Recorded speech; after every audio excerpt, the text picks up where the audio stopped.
Anytime you're ready. All right.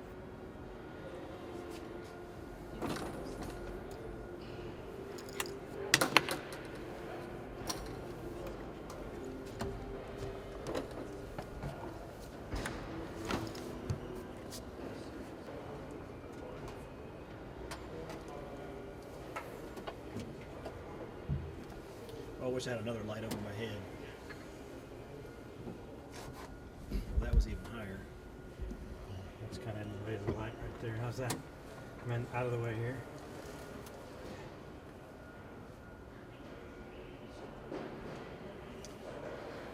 So You what's rolling? What's over your head, Tim? Yeah.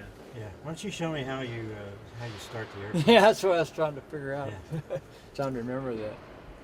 But you already got your battery and generators up here. Oil releasing switches, I guess those would be in the on position for start.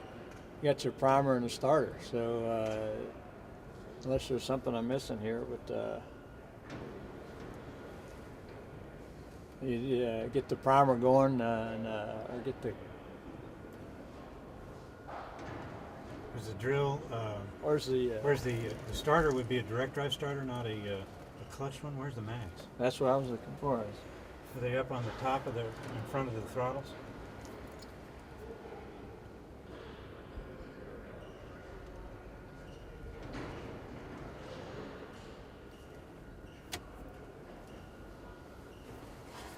That's what I was thinking. They were going to be right here, but. Are they guarded? Are those guarded switches? Are they even mags? I mean, it doesn't look like a normal mag from a B25 or Blowers, a 3 or something else. feathers, open, close, cooler doors, boost pumps, Bombay. Huh. That's what kind of threw me here for. These are all the weapon stations. Fire. I wonder what the mags be.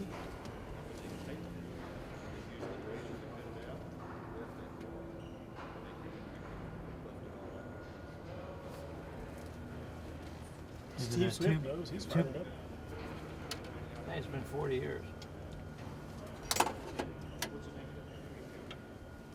It would have to be somewhere. You would have to be really close to it. Carburetor, landing gear,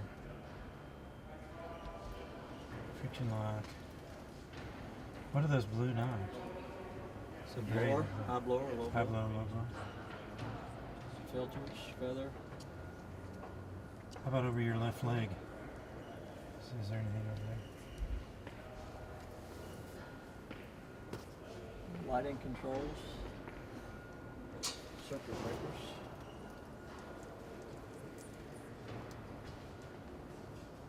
lamp check. Oh, There they are. there we are. That's a Oh, well. DC3 style. Right there. So anyway, Okay. hey, get the primer, get it turning.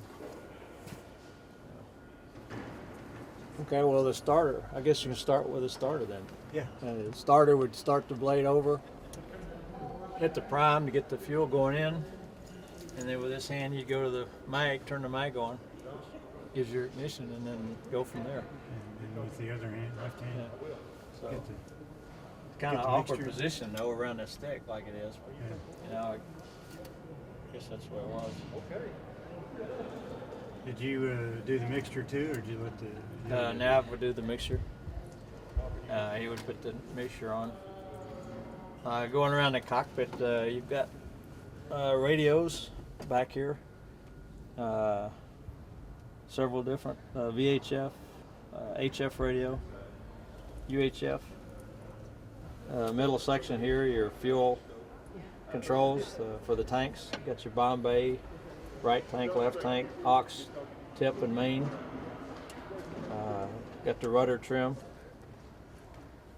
And come up here, mainly you got your mixtures, props, throttles, trim tabs, high blower, low blower, emergency air if you need it for brakes, boost pumps, engine gauges here in the middle, some your nav tack-in channels up there,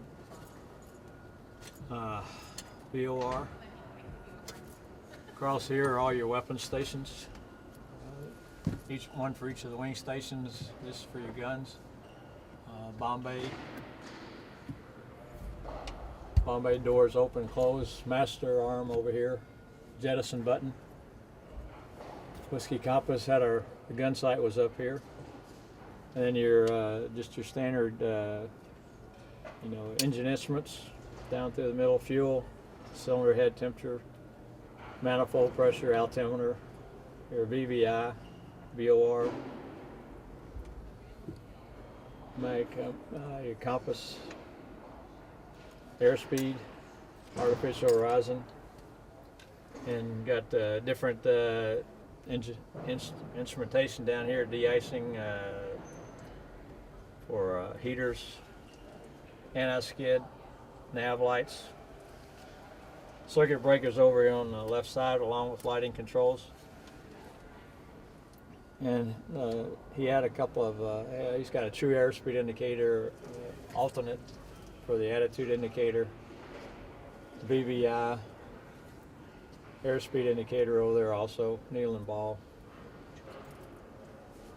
When you guys are getting ready to roll in and select what ordnance, you mentioned that he was telling you what he would run the instrument or the weapons release panel.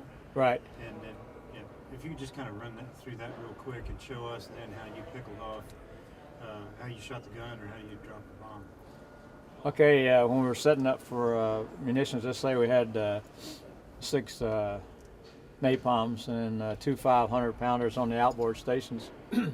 Then what we're going to do in the pattern there, we'll discuss our release parameters like we talked about before.